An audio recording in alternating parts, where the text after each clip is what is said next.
भाव भावाचा नसतो, जेव्हा प्रॉपर्टी पैशाचा येतो ना तेव्हा कोण कोणा दुःख भोगल्याशिवाय सुख येत नाही वाट्याला. कांद्याची तुम्ही फोडणी द्या, खूप भारी लागते डाळ ही. क्वालिटी इतकी चांगली आहे ना, त्याच्यामुळे मला वाटलं हे तुमच्याशी शेअर करायलाच पाहिजे.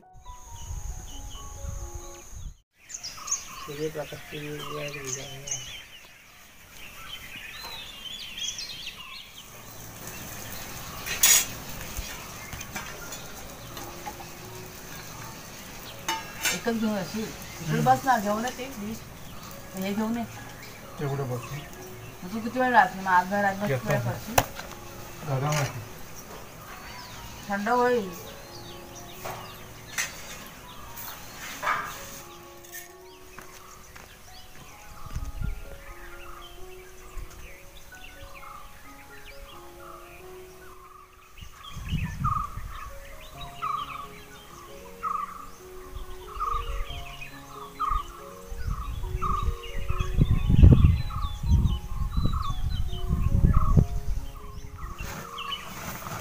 ताडपत्री काढायची आता.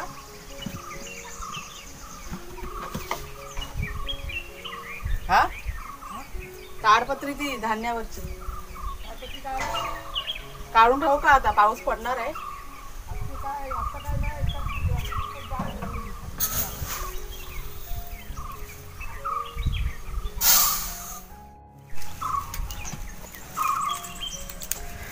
नमस्कार मित्रमैत्रिणींनो, मी प्रिया पवार आणि खूप खूप स्वागत करते साधा स्वयंपाक या आपल्या चॅनलमध्ये. कधीपासून तुमच्या पुढे यायचं होतं, पण आज इतका कामाचा रगडा आहे. बघा ऊन पडलं फोनवरती, तर एकदम हे झालं, चित्र आहे ना ब्लर झालं एकदम. तर सकाळपासून चालू आहेत कामं. आज भरपूर घरातलं काम आहे. आणि बघा आता ही झाडू घेऊन मी चालले. तिथे समोर ना आपल्याला झाडायचं आहे. कुणालच्या बाबांचं पण काम चालू आहे तिथे. आज आपल्या झाडांना, वेलींना खत पाणी करायचं आहे का ते तुम्हाला मी दाखवते. तर समोर की नाही असं भरपूर पालापाचोळा पडला आहे ह्याचा सागाचा. आणि सागाची पानं तुम्हाला माहिती असेल कीड लागतात. त्याच्यामुळे म्हटलं तिकडचा जो परिसर आहे ना झाडून घ्यायचा आहे. म्हणजे रोज आता थोडा थोडा करावाच लागणार आहे आपल्याला. पुढे जाऊन पालापाचोळा लागेल ना. सुरुवात म्हटलं करूया. झालं काय चाललं आहे बघा इथे. काय शेण? ती आपली भोपळ्याची वेल आहे ना, त्यांचा प्रयोग परत यशस्वी झाला आहे. तर खत पाणी करायचं आहे म्हणून त्यांचं चाललं आहे. कुणाला गेला मगाशी. हां फळक आहेत ना ह्या तुटणार नंतर खरा हे होणार ना. ह्या वेली बघा कसल्या आल्यात त्या. आपलं आंब्याचं झाड आहे ना, आपण ते पालापाचोळा टाकतो ना, तर ह्या 2-3 वेली रुजल्या आहेत. पण कसल्या आहेत त्या आम्हाला काही कळत नाही आहेत ना. वेगळ्या दिसतात ना. कसल्या आहेत काय माहिती. कसल्या? गिलकीच्या? गिलकीच्या अशा नसतात. गिलकीचे पानं घोसाळ्याच्या शिराळ्याच्या. याचं नाव काय आपण दुसरं काय ते लावलेलं खातो भाजी ती शिराळी. शिराळ्याचे गिलकीची तिकडे आहे ना. पानं माहितीच नाही पडत आहेत ना. चांगली वाढ झाली पण वाढतील. त्यातली एखादी काढायची साईडची, जरा वाढू दे, जरा फुल बी येईल आता थोडं माहिती पडेल ना आल्यावरती. थोड्या दिवसांनी काकांना विचारायला पाहिजे. काकांना कळेल बरं पटकन. कळेल की काय ते. कसला आवाज आला? हे आता खायला लाकडं तोडते नाही. अक्षयची आई आहे, लाकडं तोडते. चला बाई, आपल्याला पण रानात जायला हवं. रोज थोडे थोडे आता आणून टाकायला पाहिजे. आता पुढे जाऊन एकदम भारी पडेल ना आपल्याला. आतापासून थोडं थोडं आणून जमा केलं तर बरं पडेल मग.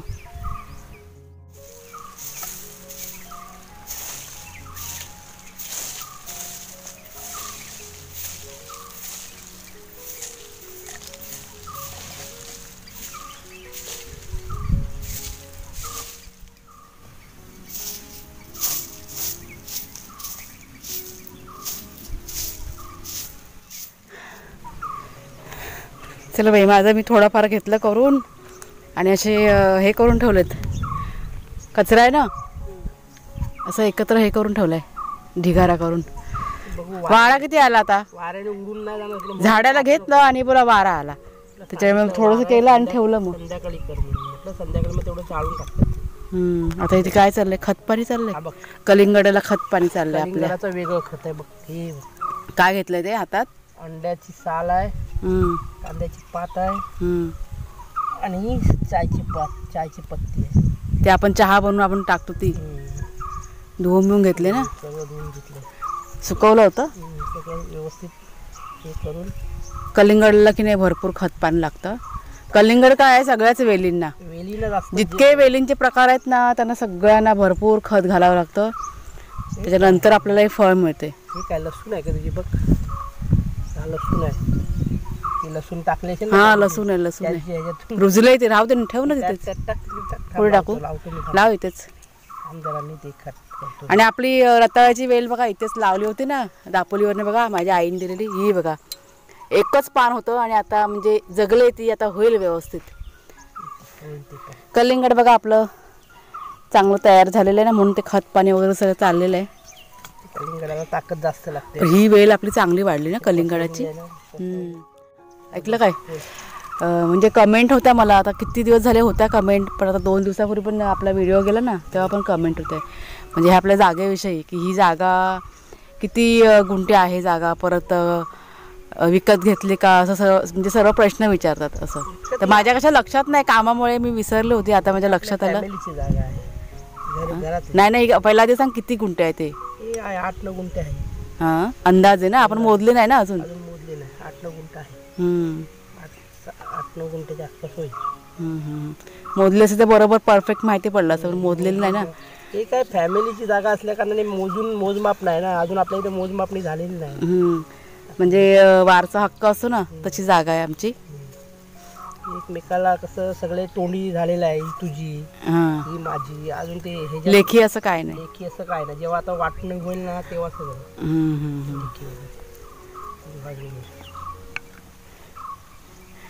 मी म्हटलं बोलण्यापेक्षा म्हटलं कुणालचे बाबा बोललेले, म्हटलं बरं म्हणून माझ्या लक्षात आलं, एवढं त्यांनाच म्हटलं विचार. आपल्याकडे तसंच आहे ना. गोंधळलेली आहे सगळी परिस्थिती. आता हा डोंगर, आता एवढा आपल्याकडे डोंगर आहे, त्यात आपण काही काजी बिजी लावू शकत नाही. कसं होतं अजून त्याच्यात विभागणी नाही झालेली व्यवस्थित. त्या लावल्या काजीने गोंधळ होतो. नाही आता हे आपण जे केलंय, आता घर वगैरे बांधलंय, हे असं सहजासहजी झालेलं आहे का? असं सहजासहजी कसं होईल? सहजासहजी होतंय कुठं? काहीच भेटत नाही सहजासहजी. खूप त्रास भोगलाय हो. 8 महिने आम्ही भरपूर त्रास भोगलाय. जगाचा न्याय वेगळा आहे. भावाचा नसतो. जेव्हा प्रॉपर्टी पैशाचा येतो ना तेव्हा कोण नसतं कोणाचं. जगू देत नाही माणूस. मेहनत करून खात असेल ना त्यांना पण जगू देत नाही. आपण कोणाला त्रास दिला नाही ना तरी पण आपल्याला त्रास देणारे भरपूर असतात. तुम्ही किती इमानी जगा. इमानदारीने जगलं ना तर म्हणजे प्रामाणिकपणा आपण करायला जातो, पण जो प्रामाणिकपणाने वागतो ना त्यांना भरपूर त्रास म्हणजे दिला जातो. आणि तसं आम्ही भोगलेलं आहे. त्रास होतो. 8 महिने आम्ही भरपूर भोगलंय. तुम्ही किती केला, चांगलं करा, काही करा, नाही कोणाच्या ह्याच्यात नाही का. आपल्याला आपलं गावी आल्यानंतर, आता ह्या घरात आल्यानंतर सगळं सुरळीत झालंय. सगळे सुखाचे दिवस आलेले आहेत. नाही तर आधीचे दिवस आम्ही खूप वाईट काढलेले आहेत. एक सांगायला गेलं ना की डोळ्यातनं आमच्या म्हणजे मला आता अजून पण आठवलं ना का डोळ्यातनं माझ्या पाणी येतं. एवढे मी वाईट दिवस काढलेत जुन्या घरामध्ये आमच्या. ते काय जे होतं ते चांगल्यासाठी होतं. आता चांगलं झालं की नाही त्यातून. ते तर आहे ना. आपण सहनशक्ती आमची होती भरपूर. त्याच्या काही केलं तरी काहीतरी कशातून चांगलं उत्पन्न होतं. तुम्हाला दुःख आलं तर सुख पण येतात. का नाही ना. तुमची तू हरले की तुम्ही संपले. मुळात काय आपलं कधी गावाही येणं जाणं नव्हतं ना आपल्या. ह्यांचे आई वडील म्हणजे आमचे सासू सासरे ना कधीच गावी वगैरे त्यांचं जास्त असं येणं जाणं नव्हतंच. ह्यांचे आमचे सासरे म्हणजे ह्यांचे वडील आहेत ना त्यांना आवड होती गावची. ते अधूनमधून यायचे कधी, पण बाकी असं कोणाचं नव्हतंच. आम्ही पण नाही तर आम्हाला पण माहीतच नाही. त्याच्यामुळे ना कधीच आपलं येणं जाणं नाही. मग त्रास होतो मग आपल्याला अचानक आल्यानंतर. कमी नसते दुनियेमध्ये. आता लसूण तिथे लावली काय जाऊ दे. एखादं रोपटं आहे ना ते जगवायचं, मारायचं नाही. आता लगेच टाकायला लागेल. ह्या सर्व गोष्टी आहेत.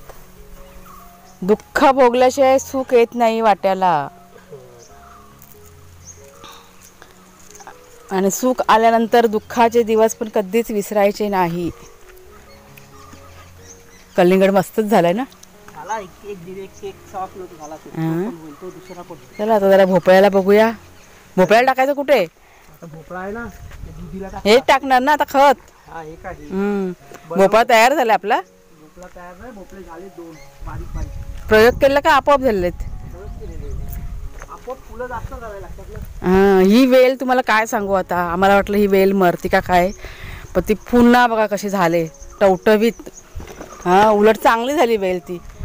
हां, नाही मी असं विचार करू की आता ते भोपळा त्याशी काढला ना, इथे बघा छोटासा तुम्हाला मी दाखवला होता, तो रियाला दिला काढून. आणि म्हटलं हे आता ही जागा साफ होईल आणि इथे म्हटलं काहीतरी आपण करूया, वेगळं काहीतरी पालेभाजी वगैरे लावायचा विचार चालू आहे. पण ती वेल आपली वाढतच चालली, त्याच्यामुळे म्हटलं आता वाढते तर म्हटलं त्याला खत पाणी करूया. धरलेत ना बोलतो? 2 आले. 2 धरलेत बोलतात परत. म्हणजे ही वेल मला वाटतं आता मृग नक्षत्रामध्ये लावलं होतं बियाणं, चांगले मजबूत झाले वेल. चांगलं जाडजूड झालंय. बघ मुलं बघायचे तुला.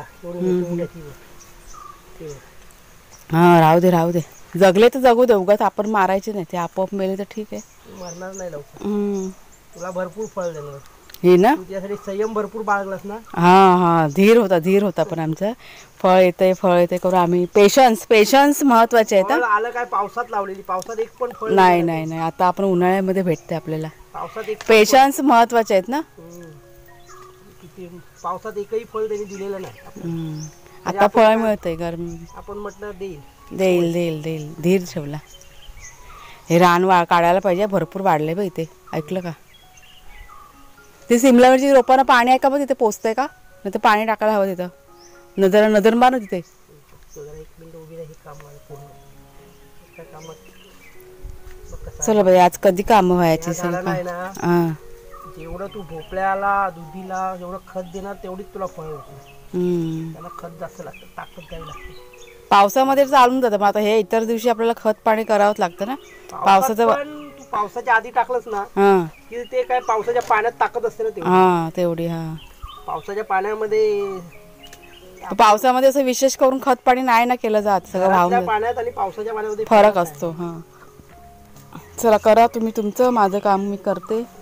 भरपूर चांगलं केलं. वाळू सर्व टाकले याच्यामध्ये, वाळू शेण आणि काय पालापाचोळ्याचं खत, राख करा सर्व सगळे हे टाकले त्यामध्ये. तर आज मी बनवते मसूरची डाळ. आणि आपल्या ताईंच्या 2-3 कमेंट होत्या की ताई मसूरची डाळ तुम्ही कशी बनवता दाखवा म्हणून. झटपट तुमच्याशी शेअर करते. डाळ की नाही मी अर्धा तास भिजत घातली होती, म्हणजे लगेच शिजते. मग इथे घेतलेला आहे टोमॅटो, कढीपत्ता, कोथिंबीर आणि कांदा. हे जे आपण नॉर्मल असतं ना फोडणीसाठी तेच. पण एक विशेष करून मी सांगेन की तुम्ही लसणीचा वापर अजिबात करू नका. लसणीच्या फोडणीमुळे चव चेंज होते, म्हणजे लसणीची टेस्ट वेगळी येते आणि कांद्याची आपण फोडणी करतो ना त्याची चव वेगळी येते. त्याच्यामुळे कांद्याची तुम्ही फोडणी द्या, खूप भारी लागते डाळ ही. टोपात तेल ठेवलं आहे थोडंसं आणि तेल आपलं चांगलं गरम झालं आहे. तर सगळ्यात आपण आता राई टाकूया, नंतरला हिंग, हा कांदा लाल करून घेऊया. कांदा आपण कांदा लाल झाला की आपण लगेच कढीपत्ता टाकायचा, नंतर जिरं,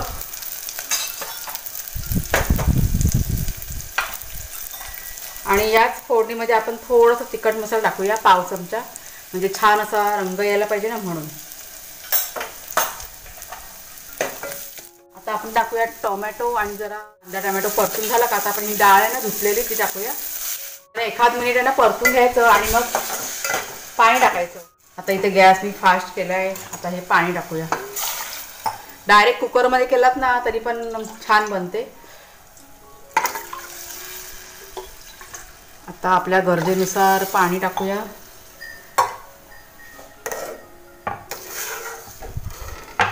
आता मी यात टाकते अगोदर कोथिंबीर. पुन्हा आता तिखट मसाला टाकूया, कारण तिखट मसाला आपण टाकलाय पण मग अशी कमी टाकलाय ना. अर्धा चमचा तिखट मसाला आपल्या चवीप्रमाणे. परत हळद टाकायची आणि मीठ टाकायचं आपल्या चवीप्रमाणे. आता ही डाळ की नाही एक 5 ते 10 मिनिटांमध्ये शिजून जाईल. आता शिजल्यानंतर मी तुम्हाला दाखवते. तर एक 5 ते 7 मिनिटानंतर डाळ बघा आपली शिजले मसूरची. आणि मी ना घोटून घेतली रवीने.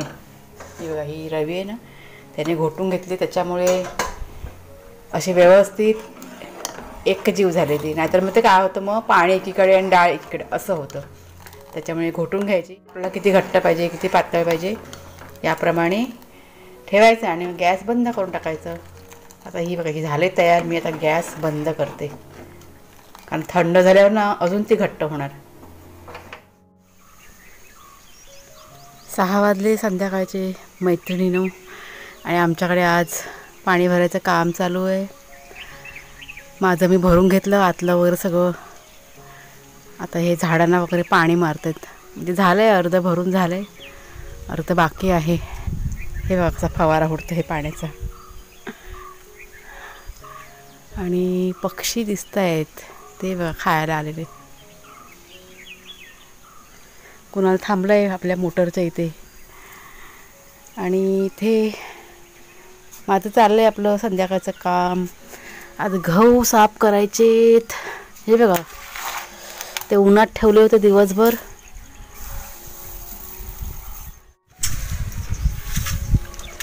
तर बियाणं मी तुम्हाला दाखवणार आहे. माझी खूप इच्छा आहे तुम्हाला बियाणं दाखवायची.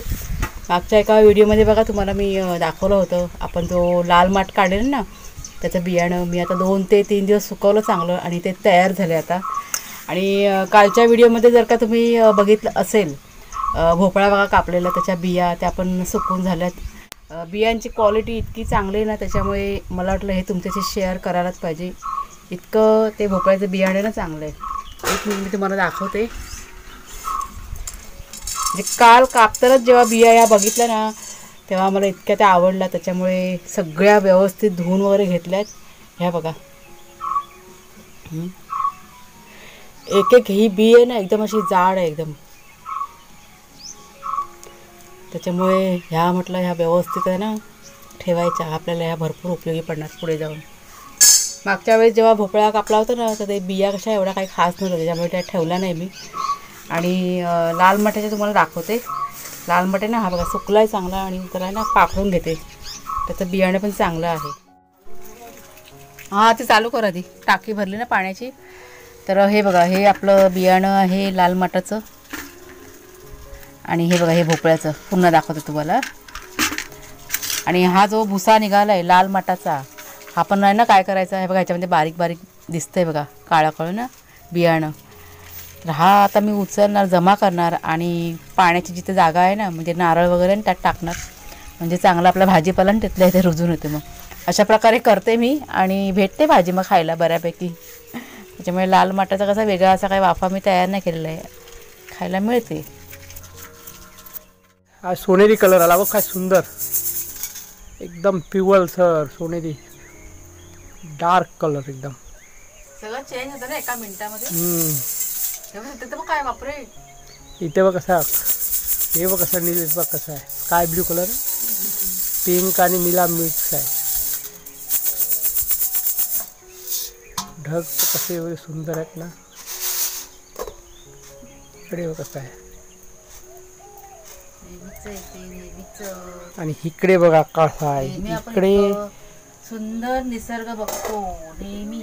इथे काय तर गहू साफ करणं आहे. आज नॉनस्टॉप आमच्याकडे काम चालू आहे. नॉनस्टॉप सकाळपासून 6 वाजल्यापासून आता संध्याकाळचे 7 वाजले तरी अजून काम पूर्ण झालेलं नाही आहे माझं. कधीतरी असं होतं ना की एखादा दिवस भरपूर बिझी जातो, तसा आजचा माझा दिवस बिझी सायडूला. बिझी म्हणजे काय आज 5 मिनिटं पण बसायला नाही बोला. इतका आजचा दिवस माझा हे गेलेला आहे. आता गहू साफ करू लगेच चक्की लावायचे, पीठ दळून घेणार, मग जेवण. कामाची लिस्ट काय कमी होत नाही. काम काय दिवसभर कामच असतं. कुठे जातंय काम.